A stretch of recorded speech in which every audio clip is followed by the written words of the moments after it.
Jennica Clasby, Arlington, Washington. So I have a daughter, 9-year-old Brooklyn Clasby, who was diagnosed with idiopathic pulmonary arterial hypertension when she was 3 years old. So she was immediately started on treatment. She was already in severe heart failure at the time of diagnosis, and at the time we were living in Colorado, and so she went directly to Colorado Children's Hospital where we met Dr. Ivy and were started on her treatment. I had no idea what pulmonary hypertension was. So we had showed up in the ER, so she had gone over and had this echo, and they called us and said, get her to the ER, they're flight for lifing her to Denver. And the doctor came to us and he said, she has pulmonary hypertension. This is very serious, And we just had this thought like, oh, we'll go up to Denver and they'll just fix whatever the problem is and we'll be on our merry way. We had this child who looked completely healthy and we had no idea what we were in store for. She was immediately started on IVs, so that was a huge change to begin with, learning that whole process of doing sterile procedures and no longer being able to swim without a dry suit and really just everything that came around the medication part of it. After 2 years, the doctor also recommended that we move to sea level because she wasn't getting much better. She was stable, but not much better on all treatments. So we decided to move to Washington because it was a lot like Colorado and our family still needed our mountains. And so we moved to Washington, which helped improve her exercise tolerance a little bit. She was now able to ride a bicycle, which she wasn't really able to do in Colorado.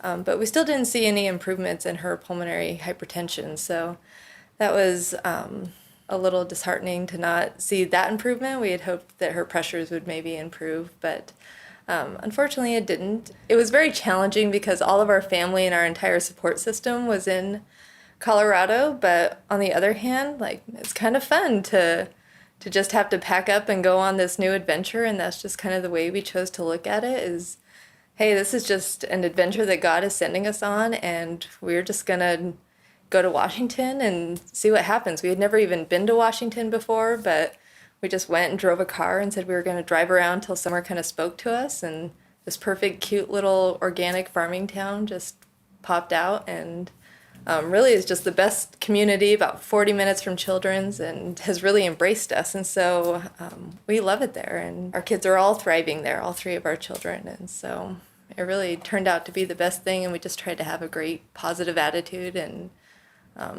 more excitement about it than really dwelling on the fact that we were leaving everything we ever knew. And so after a couple of years, she began to decline, and we decided to do an experimental surgery over doing transplant.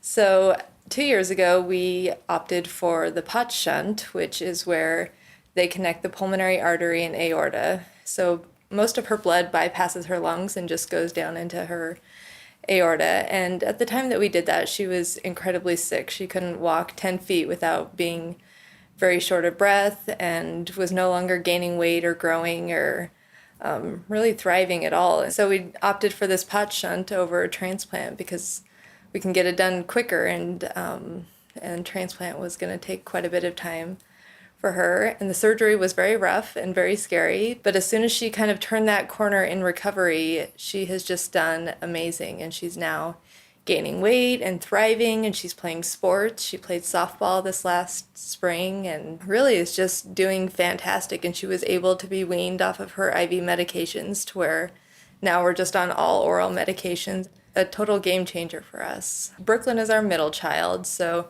she has an older sister who's 2 years older than her, and she has a younger brother. And I was 6 months pregnant with her younger brother when she was diagnosed. So this is all he's ever known, so he doesn't really care either way. This is just kind of Brooklyn, and he still wrestles her just the same way that he would anyone else. And her older sister seems to be kind of a different story. She remembers a time when this wasn't our normal and this wasn't the way we were living our life. And she's pretty sensitive and she worries about those things, but it's also driven her in a different way too. She's only in 7th grade now, but very focused on going into the medical field and helping. And she's talked a lot about developing some sort of foundation for the siblings of sick kids. She recognizes that there is a need for the siblings of kids, and whether it be a camp or some sort of very small Make-A-Wish type thing, but for the siblings. And so that's something that she really aspires to do, and